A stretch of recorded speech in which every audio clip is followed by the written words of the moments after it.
welcome back. Today, we are tackling a huge opportunity for developers, building one application that works seamlessly across both the new Base App ecosystem and Farcaster. We are going to show you how to leverage the full power of the Coinbase developer platform to build a feature-rich mini app. This isn't just about one or two products. We'll integrate base accounts, formerly smart wallets, for frictionless onboarding, paymasters for gasless transactions, and MiniKit, a specialized toolkit within OnchainKit designed specifically for building mini apps. In this tutorial, we'll show you how to build a hands-on proof of attendance mini app from scratch, maximizing CDP product integration to show you what's truly possible. Let's unlock the true potential of CDP. Time to build. First things first, let's get our project setup ready. So as mentioned before, we'll be using MiniKit to get our template and project setup ready over here. So we'll be using npx create onchain / mini to create our project template over here. So let's just click enter. So we get MiniKit powered by OnchainKit design and project name. Let's keep it to my MiniKit app. Enter your Coinbase Server Platform client API key. So you can find this Coinbase Server Platform client API key on the Coinbase Server Platform console. So in the developer console, you can find a single client API key. You just need to copy the client API key from the developer console and use it over here. So I have my client API key already copied from the Coinbase Server Platform console. I'll just paste it over here. Enter. Say anonymous usage data. This is up to you. This is purely a personal choice. I'll just keep it to yes for now. And it will create a new MiniKit project in my desktop directory. The integrations will be MiniKit, OnchainKit, Base, Coinbase Server Platform, and Paymaster. And we'll be using a lot of integrations from this, like Paymaster, OnchainKit, MiniKit, even Base as well, and obviously Coinbase Server Platform frameworks. It uses WagMe, React, Next.js. So these are the common frameworks that are often used in almost all of the Web3D apps out there. And then we have just Redis as well. So the Redis system will mainly be used for notification systems over here, but we won't be focusing on that. It's provided as a part of the template. And to get started with it, I'll just cd my MiniKit app, npm install. So installation will definitely take some time. Let's just wait for the installation to get completed, and then we can open the project in our IDE and start working with it. We are done with the basic project setup. Let's explore the project and see what the template features and how the template is composed of various files. So first of all, we have the app folder over here where we would have the API folders, components folders, and the various components for an Next.js based app. So we have globals.css, layer.tsx, and page.tsx, providers.tsx as well, API for managing Next.js based APIs, and components for the main page file.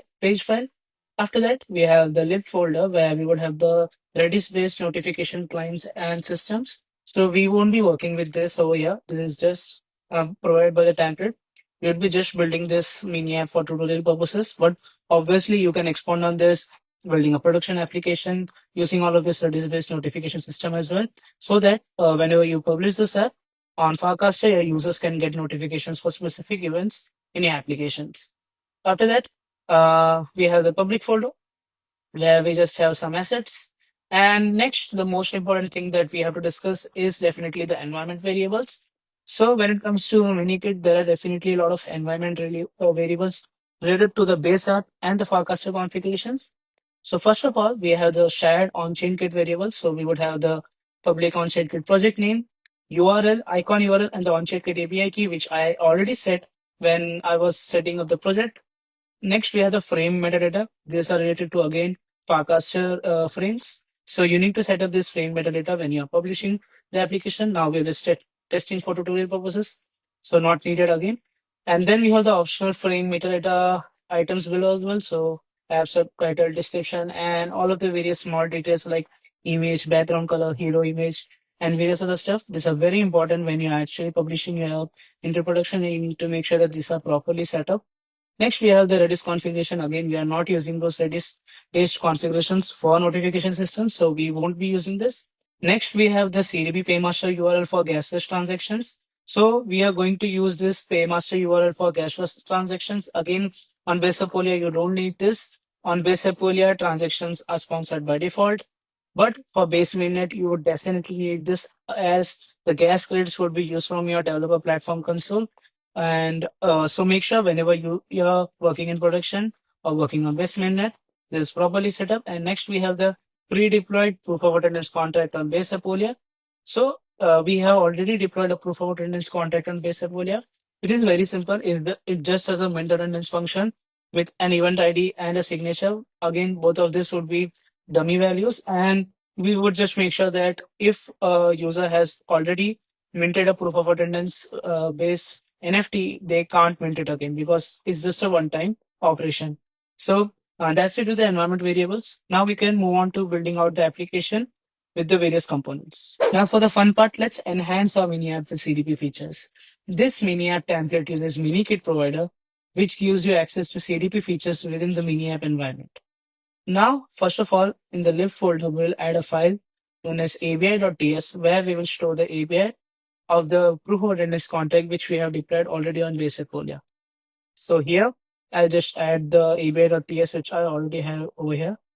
So this would be our abi.tas. It would be a very small sample of the proof of attendance API, where we keeping the mint attendance function API, as this is the only function which we would be using in our components file. So once you have added the API, now you can move on to the main components folder and refactor this demo components.tsx so that we can build out a whole application in this tsx folder. So first of all, let's get rid of all of this code. And here we'll first start with the imports. So here the various imports would include the OnchainKit imports and the transaction connect wallet component imports. So I already have the imports over here. So first of all, we have the OnchainKit identity imports, which would allow us to show the various identity related configurations on the application. So we have avatar, name, badge, address, identity, and ETH balance. So this package would give us access to all of these details. Next, we have the OnchainKit transaction imports from the OnchainKit transaction package, which includes transaction button, status, and handling the transactions appropriately. Next, we have the import type lifecycle status from Coinbase OnchainKit transaction. So this will help us configure the lifecycle of transaction properly within our application. Next, we have the OnchainKit wallet imports, where we have the various wallet related imports like connect wallet, wallet dropdown, and wallet dropdown disconnect. Once that is done, we have use account from WAGMI and base Sepolia from WAGMI chains, so that as we're working on base Sepolia configurations, we would need this to make sure that our application does transaction on the base Sepolia testnet. Next, we have the OnchainKit MiniKit import. So we have the use MiniKit and use add frame. So basically, this would allow us to add frames to the user's Farcaster account, and this would enable the application to provide notification and enable notifications for the application. Next, we have the use callback and use state from React. So once that is done, we have we're done with the imports, and now we can move on to building the main function of this component. Now that we are done with the imports for this component, we can start with the main function MiniAppDemo. Before that, I have just added a feature card component as well. So basically, this would be a design-based component for our application. So this is the card component which would show the various features of CDP which you could integrate to MiniKit apps.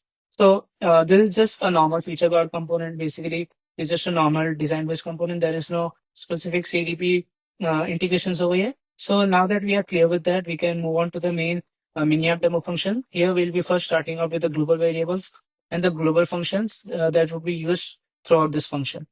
So I already have them over here. So first of all, we have some use state-based variables from use account, use minikit, and use add frame.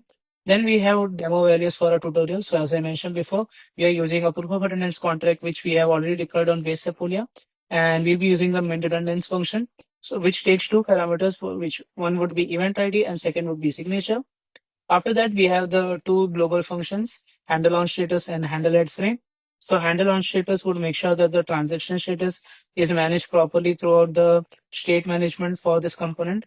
Next, we will have the handle add frame function, which would make sure that the frame additions are properly done for Farcaster users Farcaster account, making sure notifications are properly enabled. Next, we have the CSS based guiding features to make sure that we are properly applying the safe area insert. So again, there's a mobile first design approach. So we are making sure that the design follows that. So now that we are done with the global configurations, we can move on to the return component of this function, where we would be designing this application out with various on-chain components. So now let's design the return component of this function.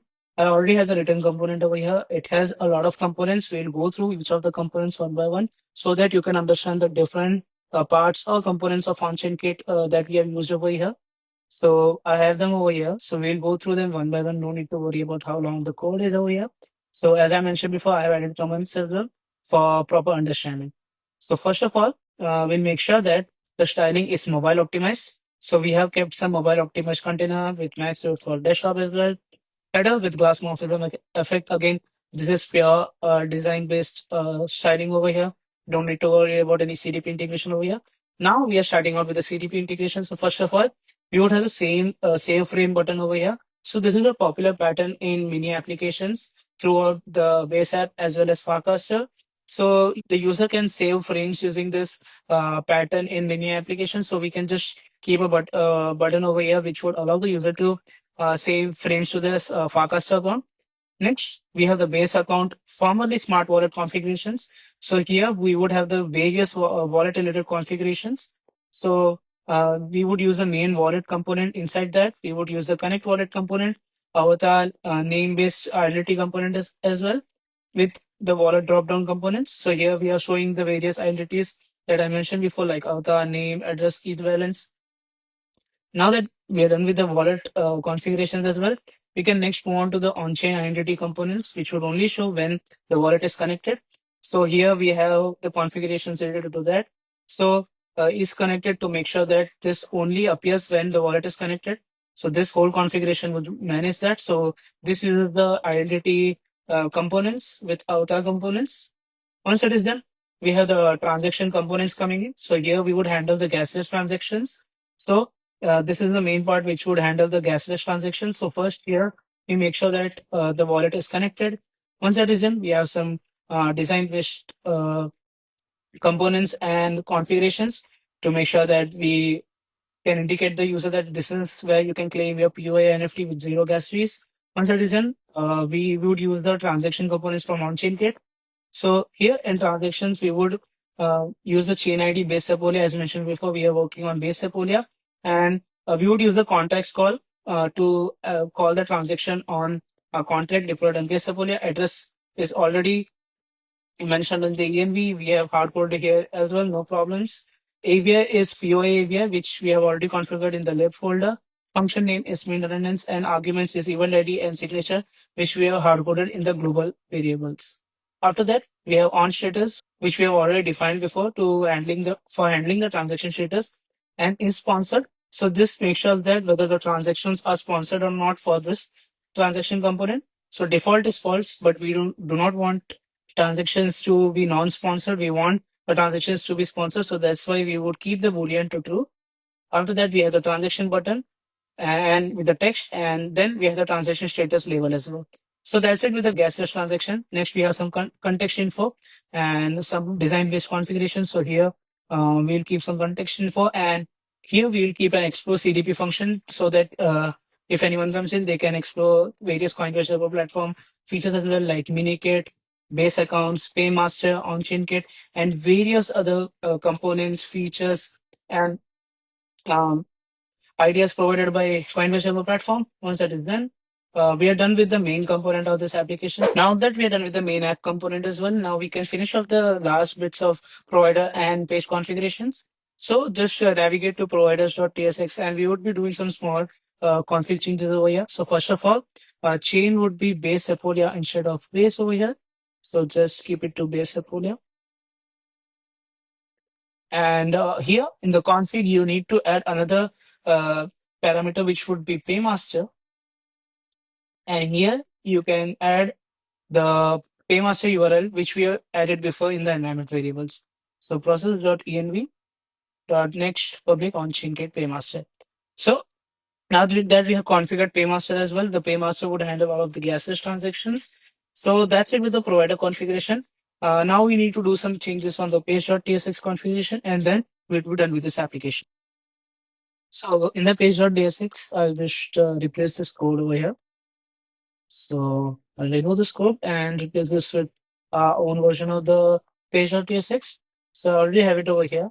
It's going to be a very short code, as this is for tutorial purpose, and we want to make sure that we are quickly able to test out this application on Farcaster testing components or the base admin testing components. So first of all, we have some imports, so demo imports and use MiniKit and use effect imports. After that, in the function, we would only have a single configuration setup, which would be the use MiniKit related configuration. So the set frame ready function is only called when your mini app is ready. That's the only configuration that we are going to set up over here. So the set frame ready function is called as soon as when our mini app is ready to be shown on the base app on or on Farcaster. So that's it with the page.tsx configuration. Now we are done with the application. So now let's test out the application and see how it would look like on browser and on preview tools on the base app and Farcaster. So first we'll run the app on development server and test out the application on browser and see what the initial render looks like. And then we will discuss in detail how to test the applications on the base app of Farcaster. So first let's run npm run dev. So this looks good. Localhost 3000. So I'll just do localhost 3000.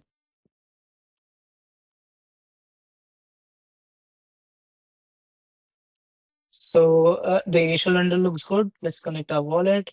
So it's getting my wallet from my local memory itself, local browser memory.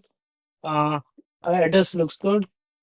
On-chain entity looks good, and even the gasless transaction looks good. So we can claim our POA NFT with zero gas fees powered by CDP Paymaster.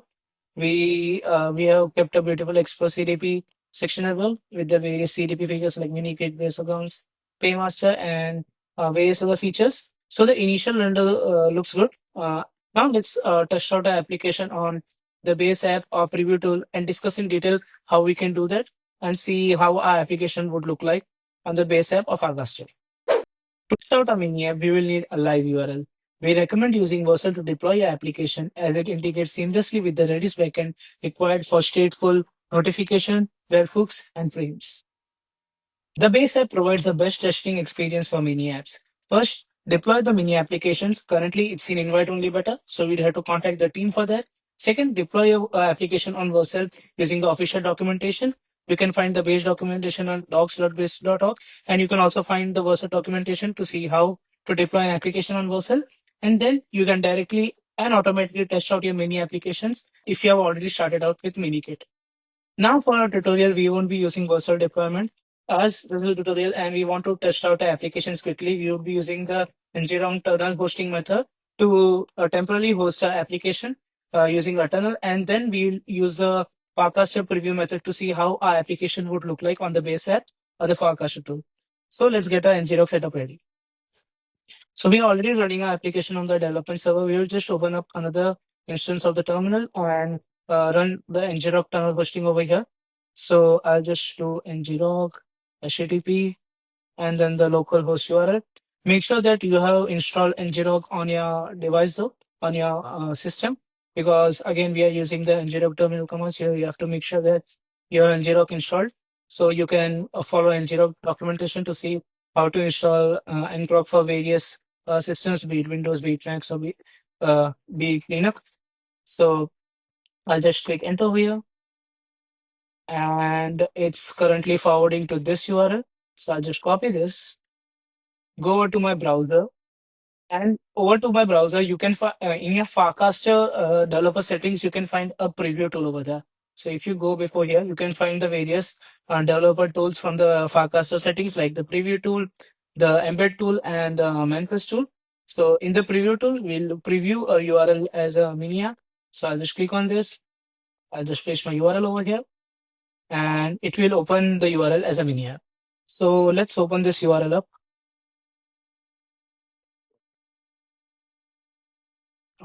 It's last screen for now. Just visit this site again. I'm using the free version. That's why this is showing up. And yeah, it still looks great in a mini app view as well. So as you can see, this is how the mini app would look like on a Farcaster mobile app or the base mobile app. So this is how the your application would look like when you are doing this application on the base app with the base account connected and the on-chain identity connected and the Gasless transaction button showing up. So let's perform the Gasless transaction as well. So Farcaster has embedded wallet features in it. So clicking this button should open up the Farcaster wallet instead of my extension wallet. So let's see if that works or not. And yep, it's opening up the embedded Farcaster wallet itself. So here, as you can see, the network is Base Apolia and the fees is $0. We have already set up Paymasters, and on Base Apolia by default, there is no fees. Even in the advanced configuration, you can find the contract address as well. So if you open this contact address, you can find the proof of address contact as well. And we were able to open up the transaction as well. So there was some shade changes. That's why the transaction is not showing. We can again try out this transaction as well. So now let's try this transaction out again. We have advanced and everything. We'll just click confirm over here. And that's it. We were successfully able to mint the NFT as well. As you can see, we were able to mint the NFT 25 seconds ago using the handle operation tool. And that's how you can test your mini applications on the base app or the Farcaster. Now, this is just the start. You can often explore other CDP tools as well and see how you can explore and integrate other CDP tools to your mini application and extend the features and capabilities. So make sure you check out the CDP documentation to explore more features and services and tools provided by Coinbase server platform. And there you have it. We have successfully built a mini app that integrates powerful CDP products within the MiniKit framework connected to a live smart contract on Base Apolia. Expand further. Implement webhook handlers for frame events. Add notification features within the templates built in Redis setup. Integrate OnchainKit's checkout component for accepting payments. Add fund component for easy on-ramping. Use CDP data APIs for analytics and integrate AgentKit for AI features. Ready to go live? Submit to the base app and the Farcaster directories, switch to base mainnet, deploy to Vercel, and run npx create on-chain manifest to generate frame metadata. Check out docs.base.org and docs.cdp.coinbase.com for more information on this, and also make sure to check out handlers.com for more such advanced web tutorials and guides. If this guide was valuable, please give it a like, follow for more such advanced web tutorials, and share it with other builders. What features are you most excited to build using the CDP stack? Let us know your ideas in the comments below. Thanks for building it today. See you in the next one.